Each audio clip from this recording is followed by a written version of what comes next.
예, 앞서 계속 청와대 오늘 예정됐던 오찬이 취소됐다라는 내용 보도해드렸는데 관련 내용 다 정리를 좀 해드리겠습니다.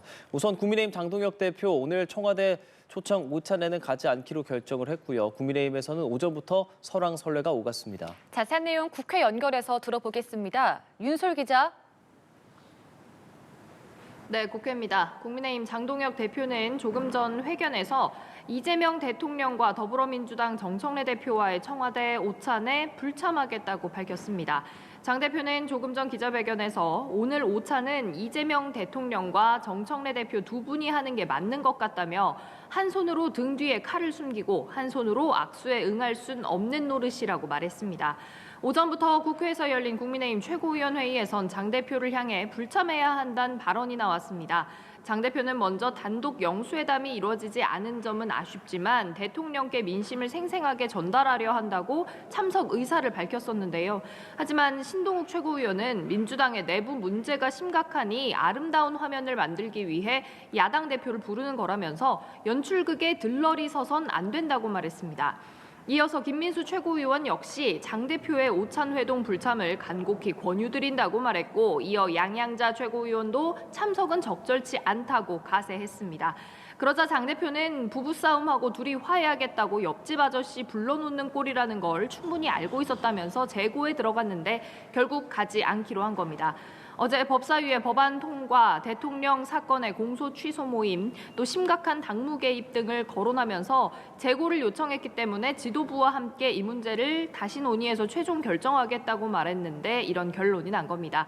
더불어민주당 정청래 대표가 이를 놓고 곧장 본인이 요청할 땐 언제고 약속 시간 직전에 이 무슨 결례냐, 국민과 대통령에 대한 예의는 눈꼽만큼도 없는 국민의힘의 작태에 경악한다고 말했습니다.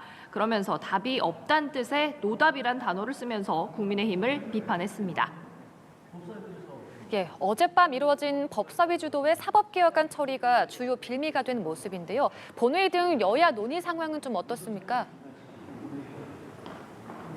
네, 당초 오늘 오후 2시 본회의에서 여야는 비쟁점 법안을 처리하기로 했었습니다. 그러나 이 역시 장동혁 대표가 이 법사위 상황을 이유로 본회의 불참을 선언하면서 불투명해진 상황입니다. 오전 중 여야는 민생 법안 처리를 위해서 만나 이 최종 안건 조율을 하는 등 분주한 모습이었는데요. 이 가운데는 필수 의료를 강화하고 의료 격차 해소를 위한 필수 의료법, 보이스피싱 근절을 위한 정보통신망법, 또 고령층 주거를 안정시키고 삶의 질을 높이기 위한 은퇴자 마을 조성법 등 80여 건이 유력 처리 대상으로 거론됐습니다.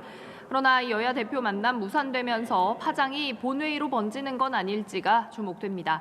여야 합의로 만들어진 대미투자 특별법 처리를 위한 특별위원회도 오전에 첫 발을 뗐는데 국민의힘이 법사위 상황을 문제 삼으면서 정회해 파행을 빚고 있습니다.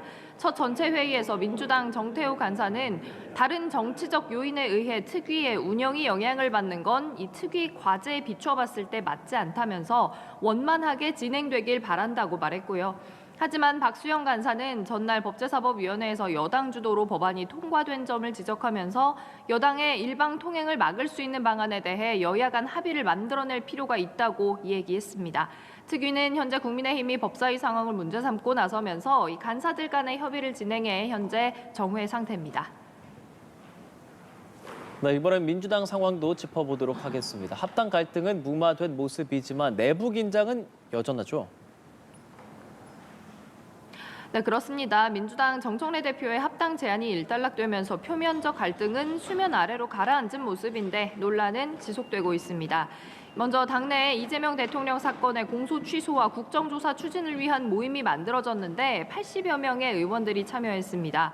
대표적인 비당권파 친명 의원으로 꼽히는 이건태 의원이 준비를 해온 만큼 정 대표의 비판적인 모임이 아니겠냐는 해석이 나왔는데요. 상임대표인 박성준 의원은 라디오 인터뷰에서 목표와 명분이 분명한데 정 대표의 반대 세력 모임일 수 있겠냐고 부인했습니다. 하지만 그러면서도 정 대표 체제에서 조국 혁신당과의 통합추진준비위원회가 구성되는 건 아닌 것 같다고 말했는데요. 이런 대규모 모임을 놓고 삼선 김영진 의원은 라디오 인터뷰에서 당의 공식기구에서 대책위로 흡수해 나가는 게 합리적이란 목소리를 내기도 했습니다. 조국혁신당 조국 대표는 이번 합당 논의를 놓고 민주당이 대권 투쟁을 너무 빨리 시작했다고 논평하기도 했는데 여전히 잔균열들이 계속 남아있는 모습입니다. 지금까지 국회에서 연합뉴스TV 윤소리입니다.